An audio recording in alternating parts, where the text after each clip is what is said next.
Hi, I'm Clive Gillinson, the Executive and Artistic Director of Carnegie Hall, and it's wonderful to welcome you back to Live with Carnegie Hall, or I hope in many cases, back again. We're thrilled to be featuring Renée Fleming today, highlighting two central aspects of her remarkable career, the music of Richard Strauss and art song. Renée's close partnership with Carnegie Hall began in 1987 and has included song recitals, opera arias, musical theatre, as well as teaching. She's joined today by Elliott Forrest from WQXR, who is definitely not singing, although Elliott, of course, would be very happy to audition you at any time you're interested, and her close friend, Rufus Wainwright. She'll include a complete performance of Strauss's exquisite four last songs recorded at Carnegie Hall with Christoph Eschenbach and the Philadelphia Orchestra. And we'll also hear Renée and Rufus discuss their thoughts on the ever-evolving art of song. We're thrilled to start today with a never-before-released video of a fabulous performance from Carnegie Hall's 125th anniversary concert of Richard Strauss's Morgan, performed by Renée, Pablo Eras-Custado, and the Orchestra of St. Luke's, with the great Itzhak Perlman as the solo violinist. In fact, on a personal level, for me, this is one of the most beautiful pieces of music ever written. And if it was the last piece of music I ever heard on this earth, I would die happy. So thank you all for joining us. And again, a huge thank you to Renée.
Beautiful Morgan by Richard Strauss, sung by Renée Fleming as part of the 125th anniversary celebration of Carnegie Hall. You're watching Live with Carnegie Hall. I'm Elliott Forrest, and joining me now is a true national treasure and my friend Renée Fleming. Good to see you. Hi, Elliott. Hey, I know this is a crazy time for a lot of people, but I've known you for a very long time, and I'm guessing you're busier than ever, even now. Would I have that right? Oh, it's busy in a different way. Obviously, I'm not working, but I'm trying to contribute, as most of us are, supporting young artists, supporting also the institutions that we've loved and have always performed at. We want everyone to remain well and healthy and strong enough to return to a full artistic health. That clip we saw was an archival performance. What a celebration it was. We saw Itzhak Perlman. James Taylor was on that night. Richard Gere. What do you remember from that night at Carnegie Hall? Well, it was a celebration, and there were so many phenomenal artists. I mean, to sit and talk to Paul Simon about how he writes song and what his process is, and to compare notes with James Taylor about vocal maintenance and longevity. It was so great, and Isabel is such a brilliant artist. Yo-Yo, and just to have so many great musicians together celebrating the house that we love. As Clive said at the beginning of the program, your connection to Carnegie Hall goes back to the 80s. Do you remember the first time you were on the stage at Carnegie Hall? No, in fact, I just asked about that because I don't remember singing Carnegie Hall till the 90s. I was still a Juilliard student in the late 80s, and so it was a competition, actually. I do not remember it at all.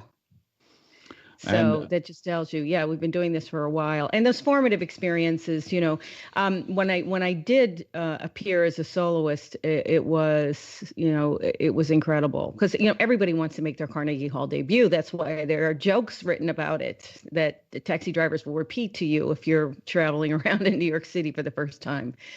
And it still fills me with awe every time I stand on that stage, the acoustic wonder of it. The way that one can see the audience in that horseshoe shape and those many tiers, and also just the light, the color, the lightness of it, and the history above all. Yeah, it never escapes me when I'm either there or hosting there of all the people that have been on that stage. I sort of feel their ghosts, and I guess while one always feels a certain level of excellence that you have to live up to, right? Right, absolutely, no question. But also, I have to say, I have always felt at home on that stage and comfortable, and it's one of my favorite places to perform. And it's partly, I think, that the shape of it brings the audience close to us. There's not an orchestra pit in between you and the audience. They're right there. You can see them. We can certainly hear them, and that makes it seem very intimate. Coming up a little bit later on, we're going to be taking some questions for Renée. You can post your questions on Facebook and on Instagram. Also, a truly great artist coming up. We will hear from Rufus Wainwright. But first, we're going to hear the four last songs of Richard Strauss. What's the connection between Morgan and the four last songs for you?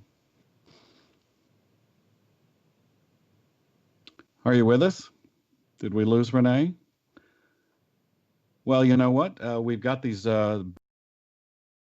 We do. Are you back with us there? I'm back. I don't know what happened. There you go. Hey, it's live. It's internet. It happens. The wonders of technology. Yes. I was asking if you could make a connection between the Morgan and the four last songs that we're about to hear.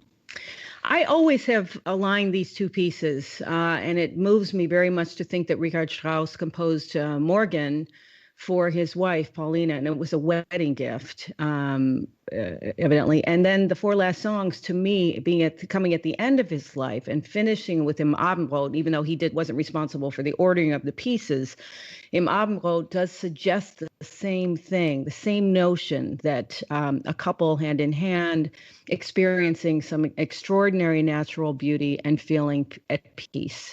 And feeling peace. And so to me, these bookends of the life of Richard Strauss never cease to move me. Well, let's take a listen. This is Christoph Eschenbach with the Philadelphia Orchestra, the four last songs of Richard Strauss, soprano Renée Fleming.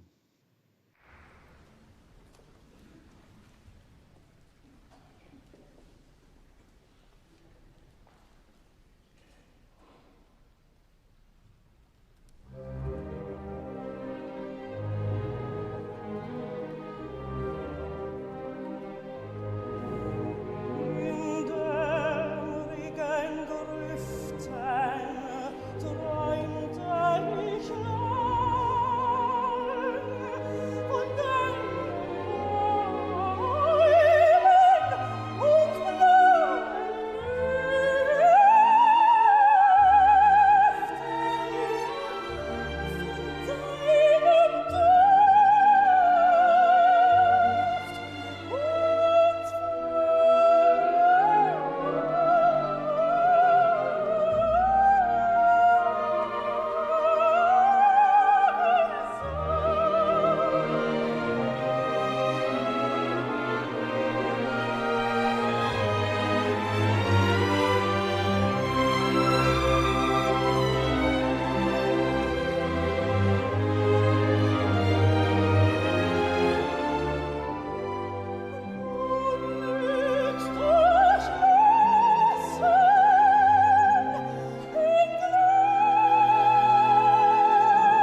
The stunning four last songs of Richard Strauss, Christoph Eschenbach, the Philadelphia Orchestra, soprano Renée Fleming.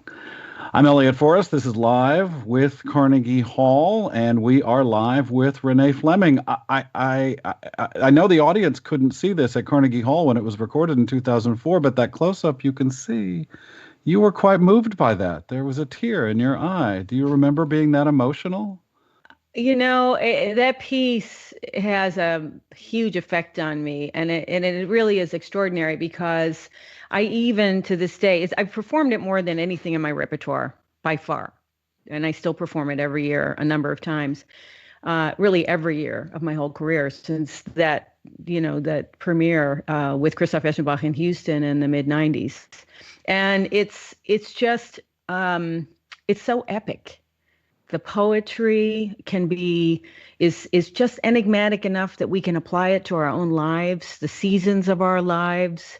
And I find that extremely moving. I also find that it has a tremendous effect on my whole nervous system. I just calm down. It's a very meditative experience for me to hear it, to sing it. And I think that's one of the reasons why it's so beloved.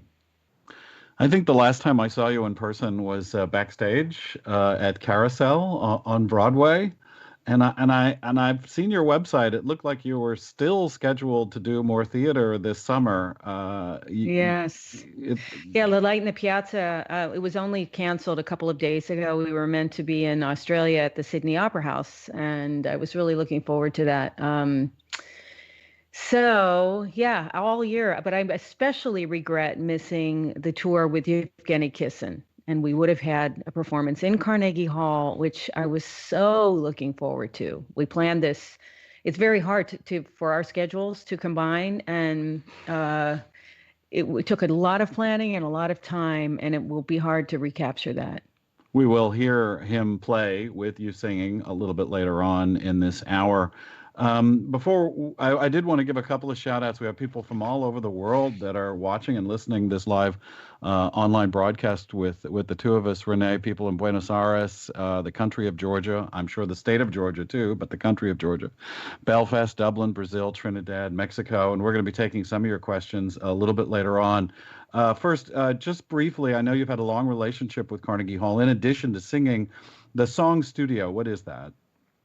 So Song Studio, it's a continuation of the program that Marilyn Horne started, really focused on song, also focused on young artists and their contribution and their talents.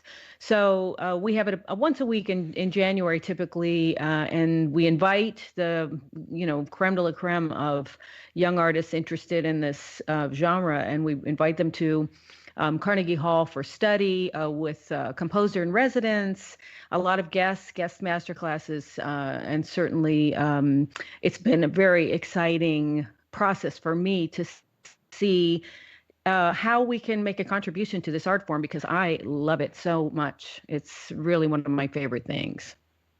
And I remember when Marilyn Horne started this, obviously very close to her heart, and so great of you to continue it. You spoke to a different kind of singer-songwriter, Rufus Wainwright. We're going to see that conversation in just a couple of seconds, but talk about him and what drew you to Rufus. Rufus has been a friend of mine for a long time. I like his work. I find it artistic and poetic. And because he's such an opera fan, he found me some years ago, and we became fast friends. I mean, he's really an extraordinary personality, but also triple threat, as he says. It's composer, singer, player of multiple instruments, and he has a real natural, honest ability to communicate with the audience. Let's take a look at that. This was recorded earlier today. This is Rufus Wainwright with Renée Fleming. Hi, I'm here with Rufus Wainwright, who's a dear friend. Rufus, you came on my radar in the mid 2000s with your two sold out Carnegie Hall Judy Garland concerts, full orchestra, and just you immediately joined this league of incredible Carnegie Hall performances that have a legendary status, for your courage, for the imagination that you brought to this extraordinary show. Can you talk a little bit about what that was like? Yeah, well, I grew up partially in New York. My dad lived there, so I would visit him a lot, and yeah. So Carnegie Hall always loomed large in my life, and my mother actually, Kate McGarrigle, she played there in the '70s or in the early '80s. So I have like distant memories of that. So it was always a big space, and then finally at one point, I knew of the famous Judy Garland Carnegie Hall album. I'd never really sat down and listened from front to back, and one day I did, and by the end of that experience, I was like, I don't know, there was this sort of strange light that went off in my imagination where I was like, I have to recreate this. And it was interesting because it was actually, it was a bit of an operatic kind of concept because, I'm not an opera singer. I love opera, as everybody knows, but I felt that concert was the closest I could get to being kind of operatic and using my voice in this very, intense way with an orchestra, and of course doing it at Carnegie Hall. So I pulled it off eventually. Well, I love the family concerts too. I got to sing with your mother actually once, and it was such a thrill for me, and also join you on one of the family concerts because Martha's also an amazing singer. I mean, you come from this kind of singing, playing, writing royalty. Yeah. No, and we did several Christmas shows at Carnegie Hall with the family, and we had amazing guests like Lou Reed and Laurie Anderson, and I guess I've always appreciated so much about that venue is that it has been able to cross collateralize with both classical stuff and of course a slew of other types of entertainment. So it's really amazing to be in that Did world. You say was it you who said welcome to my living room? Yes. At the beginning of Yeah. That's great. So the other thing is you're one of the few people I know who sort of does everything. So you're a composer, you're a singer, you play multiple instruments, you're a recording artist, and you've composed one of the most successful operas in the recent era. Yes. So bringing all of that to the table, because I sing in multiple styles, but you won't see me giving an Instagram concert every day. I love that you do that. Yes. And it's in your bathrobe. It's so chill. And it's really a fabulous way to get to know you better. But although you're like that in every concert, I heard you at the Beacon Theater last year. Yeah. So talk about your relationship to song in particular. Yeah. Well, I would say, I consider myself kind of a three-headed monster. Meaning, that on one of I'm a composer, a songwriter, and a singer. And for me, there are three very different departments. I would say that songwriting is the most personal. That's where I really kind of process my life and show it to others, and get their opinions eventually. As a composer, that's about working with other people. It's about working with other singers, working with great orchestras, and doing what's right for the piece, and for the characters that you're trying to create. So it's kind of divorced of the ego, believe it or not. That's the best when it works best. But as a singer, that's the most animalistic. I still haven't figured out the singer in me. They kind of live their separate life, and every once in a while, demands payment or something in song. And so it's an interesting. I find it like there's a triple threat in terms of my artistry. You are. And what would you call, so I grew up sort of understanding historic song. We called it art song. Yeah. And, I'm not even sure what that title means, but it does lend a certain history to it. Would you call your work art song? Well, I've definitely worked in that capacity. My mother, Kate McGarrigle, who you knew very well, and who sadly is no longer with us. I mean, she was a great fan of what they call heart songs, what they used to call heart songs, which were kind of this cross. It was actually, there were a lot of American or British material that a lot of opera singers would sing at the end of recitals as sort of their encore. And I think they were they were kind of a cross between lieder and, you know, popular song things by Stephen Foster. And my mother always loved that genre and kind of imbued it into a lot of what she wrote. And then I imitated her. So I think, yeah, so I think it's a type of art song, but also that is, you know, for the general public, you know.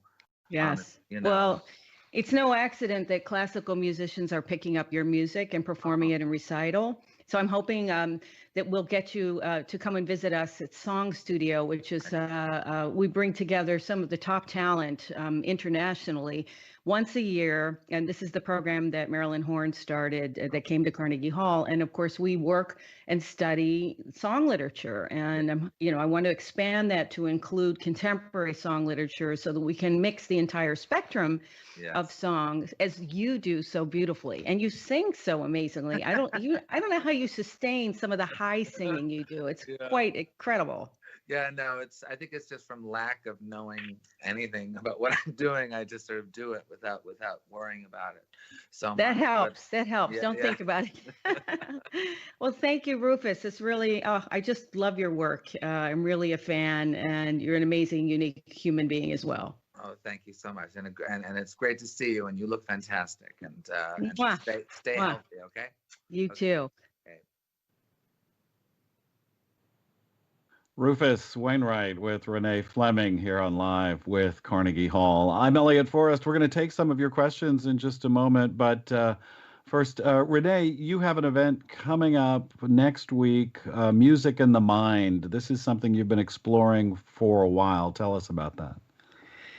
So I'm starting a webinar that begins on Tuesday, the 19th at 5 o'clock, Music and Mind Live. We'll do this every week. There are an endless number of interesting scientists and guests that we can host. The first one starts with Vivek Murthy, Dr. Murthy was our Surgeon General under Obama. And he has a new book out called Together about human connection, our need for human connection, and what better time to explore this than right now. Wow, yeah. When we're finding creative ways of connecting. And I also love the fact that creativity is being expressed everywhere as a way of reaching out. So these are kind of the themes that we'll explore, a lot about the power of music and the arts on the brain and on our health. So please, I hope everybody joins me. I'm very excited about this. All right, we've got a couple of questions here. It looks like Marani has a question. Are there or have there been pieces of music that intimidated you at first? And if so, how do you work through the music? I would say just about everything intimidated me at first. And it's because it's new, and there's a process of not just learning a new piece, but getting it into the voice, making sure that you feel confident with it in performance. So the way to get over it is to choose the right things. That's the crucial piece, is to make sure that you're working on repertoire. And yet, I'm not saying you don't want to be stretched, because, you know, in the whole building process of learning repertoire, everything was a stretch. So but I would say, you know, practice. You need that time to develop the confidence to know that when you perform, everything is going to work as you had hoped. We're taking questions live here on Facebook and Instagram. Iona wants to know, if you could be an opera character for a day, who would you be and why? Well, I get to do that all the time, but my goodness, you know, some of the fun characters are the ones that are the furthest away from us, you know, getting to play a sorceress, a 19th century courtesan. All of these characters can be so interesting. But I think right now, I'm really interested in relevant subjects. So I might want to play. Wouldn't I be a shoo-in for Hillary Clinton? I mean, you know, there's so many characters that could be interesting to play right now that have historic but contemporary significance. David wants to know how you prepare differently for an opera and a musical theater performance. Music theater is fast in terms of the rehearsal process, and the dialogue is a completely new skill for me. So that's challenging. And then you have to also prepare in terms of stamina, because we're performing 8 shows a week. now I would say between 5 and 8 shows a week. And that is really a big shift. So I had to learn how to lighten up, how to not sing with such a heavy mechanism in terms of, I could even see in the 4 last songs just now, you're really thinking in a piece like that about singing comfortably, but with power. And you don't do that so much in music theater. Ruth wants to know, what overlooked opera should we listen to? Oh, I like the relatively lesser known Massenet operas. Sappho is really beautiful. A lot of them, unfortunately, Korngold. Ugh. A lot of them have such a heavy orchestration; they're not right for my voice. But I happen to love the late Romantic repertoire. And I'm sure there's Baroque opera that can continually be explored. There are a lot of Handel operas that haven't, and oratorios that are never performed or haven't been performed very much. So I personally love the variety of listening to unknown works, which is why Eve Queller, who performed so much in Carnegie Hall, provided such a tremendous service to music lovers, because there were all these unknown pieces. We've got just a couple of seconds here. We're going to hear one more piece of music, and you recorded recently with Evgeny Kissin the beautiful Ave Maria, and you had a real goal with recording this with him. What was that? Well, it was really a challenge technically, because so far the technology doesn't exist that would enable live music to exist at the same time in high quality. So he had to perform the track, and then I had to sing on it, and then we kind of melded it together. But it was really just being able to kind of share this iconic work, which we had planned to perform on our tour with the public. And I hope that we can find our way to doing a little bit more of that, because he's in Prague and I'm here. Well, it's stunningly beautiful. We're going to end with the beautiful Ave Maria of Evgeny Kissin. It will be the pianist, soprano Renée Fleming. Always lovely to see you. Stay safe and healthy, and I love hanging out with you today. Thank you, Elliott. You too. Likewise. Here it is, Ave Maria with Renée Fleming.